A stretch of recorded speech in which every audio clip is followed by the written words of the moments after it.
Beyond these islands once flourished a magnificent civilization. For 1,500 years, the merchant navy of this island sailed the Mediterranean and Aegean seas. Then the island was devastated by the waves produced by an immense volcanic eruption. Come with us on a voyage into the distant past. This is a Minoan Odyssey.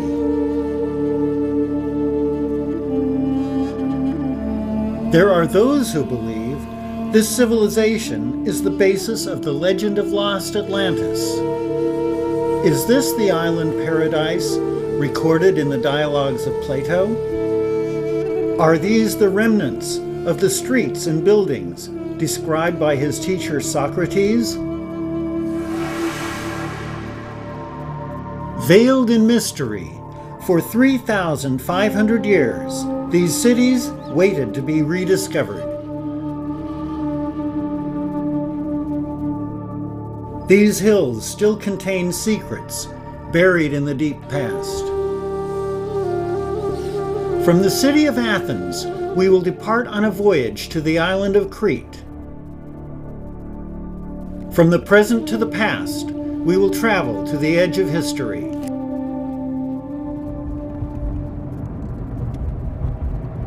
The city of Athens today would be incomprehensible to Socrates, Plato, or Aristotle. But it was their revolution in thought that made the modern world possible. Our first destination will be the Acropolis. From the highest hilltop in Athens, over 2,000 years of architecture can be seen in every direction.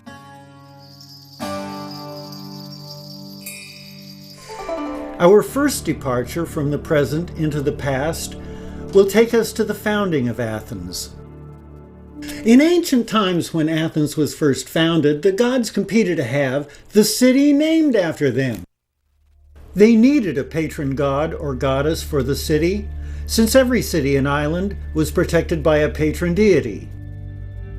So Poseidon and Athena competed to be the protector and patron of the capital city of Greece. Poseidon made his claim by striking the ground with his trident. Suddenly, salt water from a spring started flowing. But Athena, she trumped him. She put her foot down, and immediately the first olive tree started growing.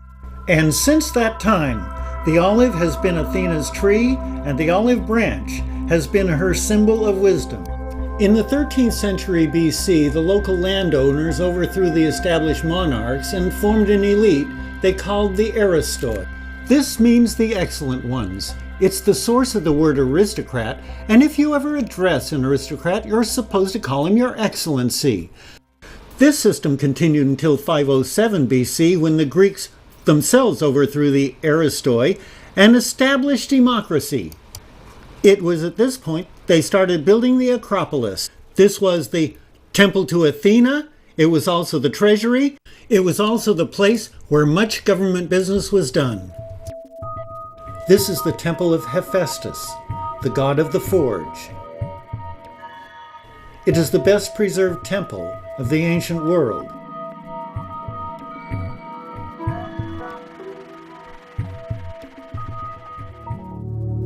Ancient Athens is only a departure point for us. From here we will journey even farther back in time.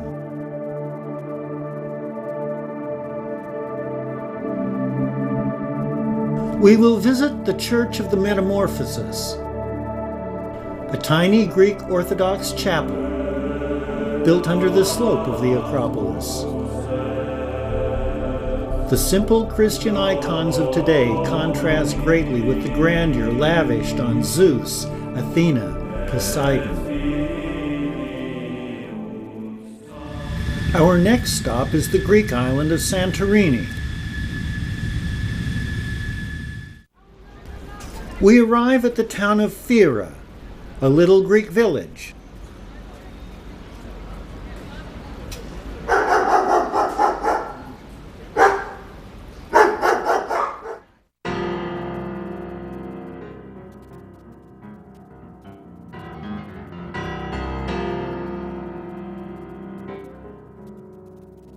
It is a little Greek village that is perched on the edge of an immense volcano crater.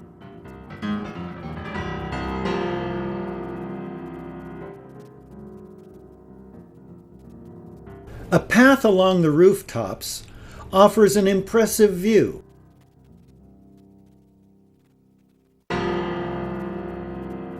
Where fear of heights is forbidden.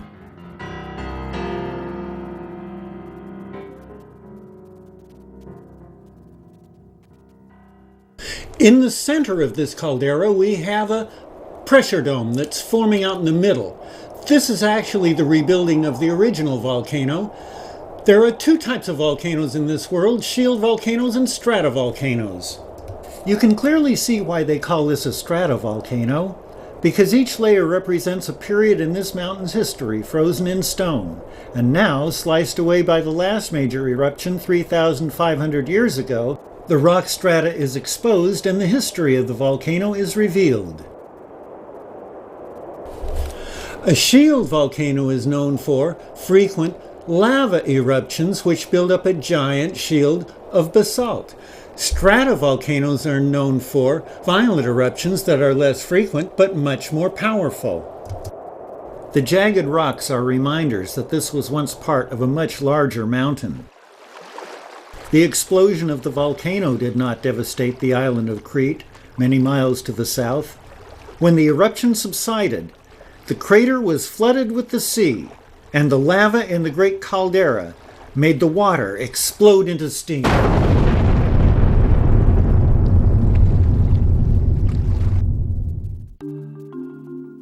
Looking up from Amaudi Bay, the village of Oya clings to the cliff above.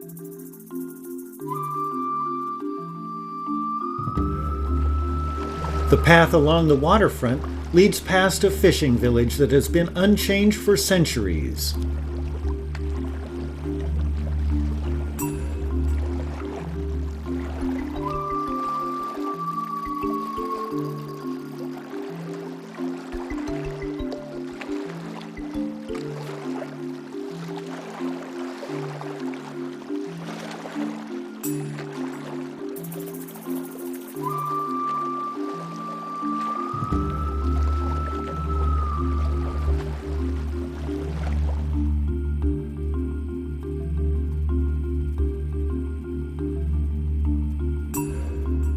Continuing past Amaudi Bay, blocks of black lava rock and compressed volcanic ash form visible layers.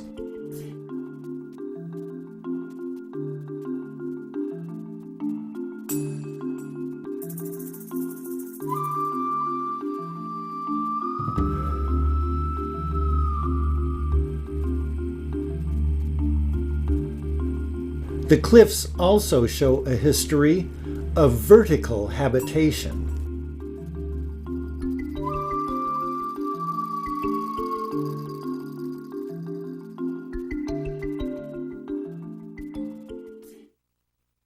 Departing from Santorini, our next leap into the past will be to Crete, to explore the ruins of the ancient civilization discovered there. We arrive at dawn in Cettia, a seaport on the eastern edge of Crete.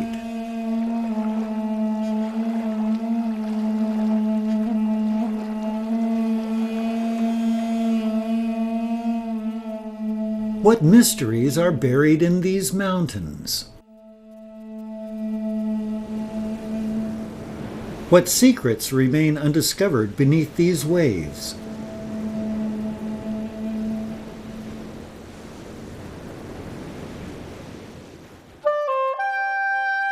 On a sudden hilltop overlooking the ocean is the site of an ancient city. It is named Gurnia, after a nearby town. 4,000 years ago, these walls were tall, straight, smooth with a layer of plaster and painted with brilliant frescoes. This was a civilization that worshipped Taurus, the bull. Their young acrobats perform dangerous feats of courage and agility facing the horns of charging bulls.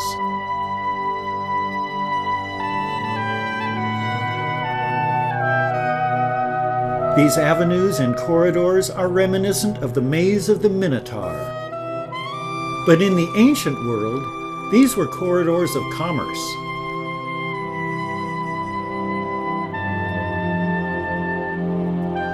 A marketplace, the foundation of the governor's mansion,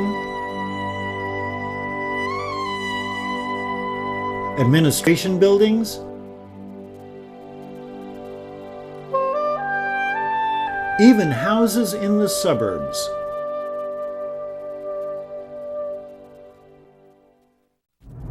The city of Heraklion thrives on the north coast of Crete. It is located near the site of the ancient city of Knossos. In 1878, an antiquities dealer named Minos Kalakarinos followed clues of pottery shards and folklore to the site of an ancient city. In March of 1900, British archaeologist Arthur Evans began the excavation of what he believed was the palace of King Minos, the mythical king of Crete, whose name is associated with the Minotaur. Because of that, the civilization he helped to discover became known as the Minoans. We do not know what name they gave to themselves.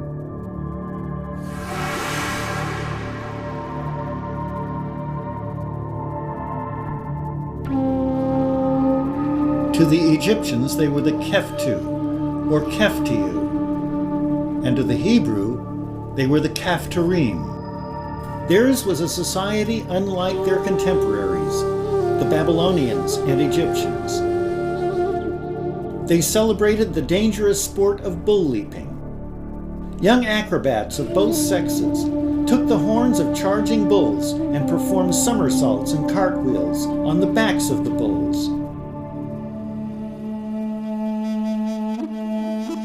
For 1,500 years, this was a prosperous and productive city in an important civilization.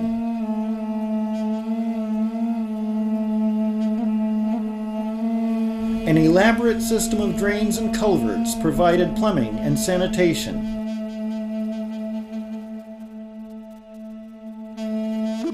Such knowledge was planned and built into their cities and made the difference between a healthy population instead of a constant struggle for survival.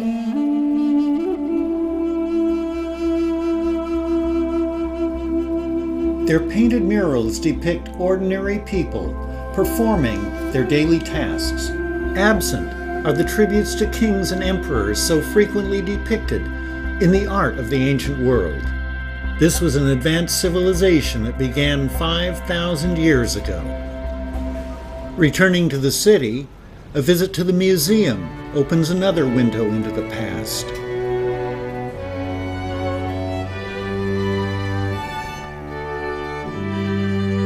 The jewelry and ceramics are as important as the architecture and paintings. This famous mural depicts the dangerous sport of bull leaping. Their sacred goddess and the worship of the bull are all that we know about their religion.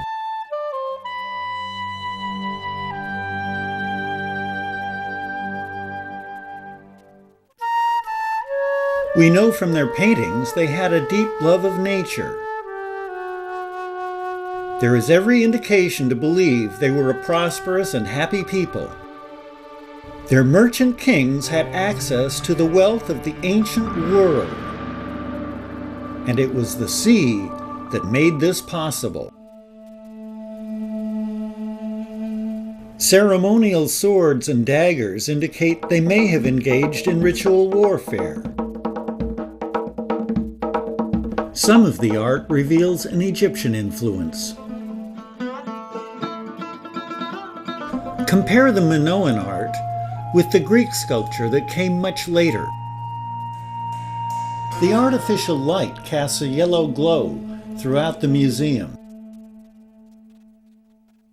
The soft lighting protects pigments that are literally thousands of years old. Returning to daylight, the remnants of history remain, lingering in the details. The harbor of Satia today. Fragments of an ancient wall.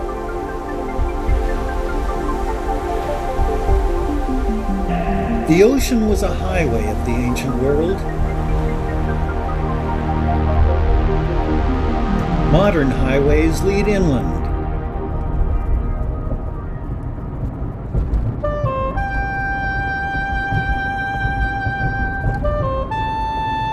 Today, the hills of Crete are adorned with windmills.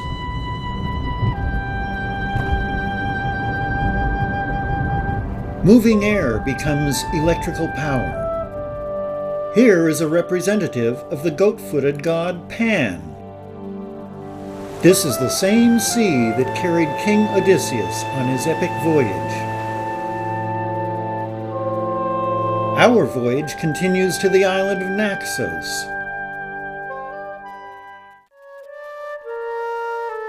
The island of Crete continues to withhold its secret history.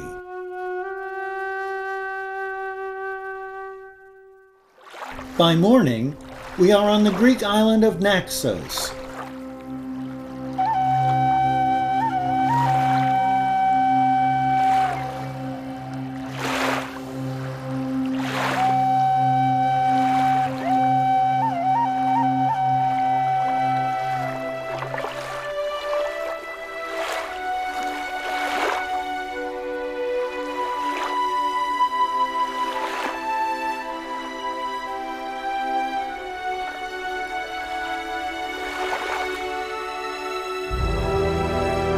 Beyond the town of Hora, the hills and mountains conceal as well as reveal clues to ancient history.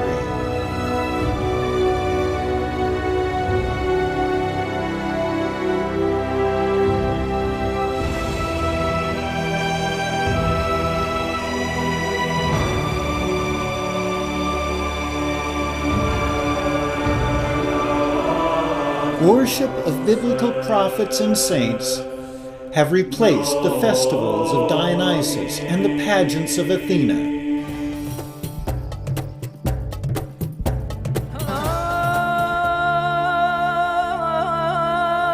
The past remains with us in the details of the things that will never change.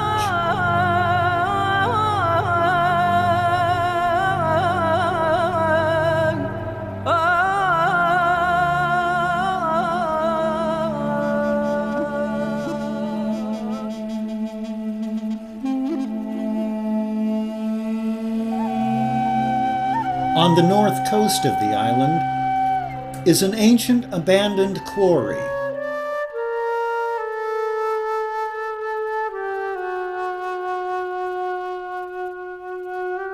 This unfinished colossus is believed to be a statue of Dionysus.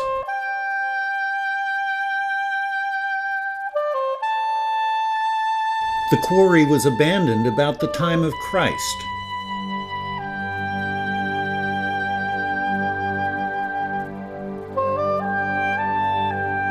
In the gap between the statue and the stone, the weathered gouges of ancient chisels are the only signatures of the laborers who worked here.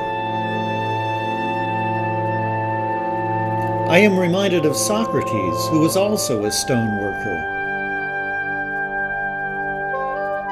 He made only a meager living at his craft, much to the consternation of his wife and sons.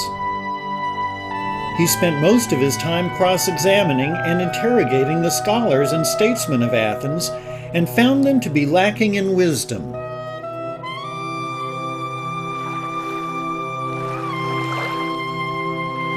Although we did not find the maze of the Minotaur on the island of Crete, on the island of Naxos, we did discover a labyrinth.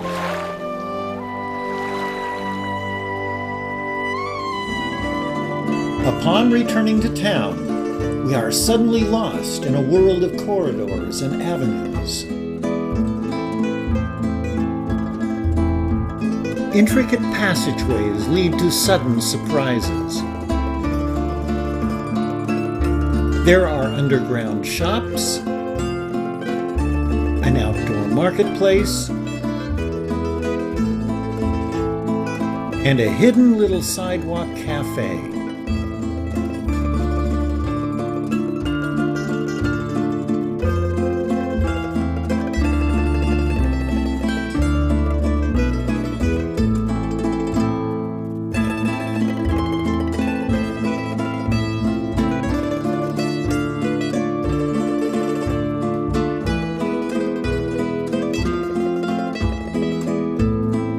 Only those with enough perseverance or a good map can find their way out.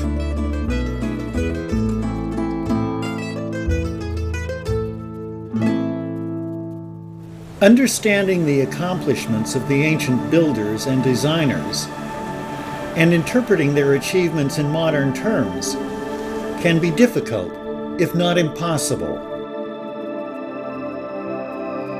Interpreting ancient artifacts has led to surprises. In the year 1901, sponge divers discovered an ancient Greek galley sunk off the coast of the island of Antikythera during the 1st century after the death of Christ. They found fragments of brass gears and rotating discs. They were sold to the National Museum in Athens and remained unexplained until Professor Derek Price of Yale University identified them as the remains of a hand-wound computing device for calculating time and celestial events by the exact positions of the sun, moon, and visible planets, past or future. Today, these artifacts are on display as reminders of ancient science.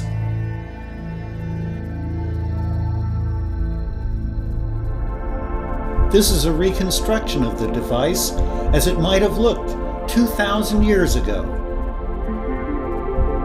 A similar computing device had been designed by Archimedes. I see the past, the present, and the future in this small box. Behind each glimpse of the past, at the heart of every ancient mystery, is a vision of our human genius.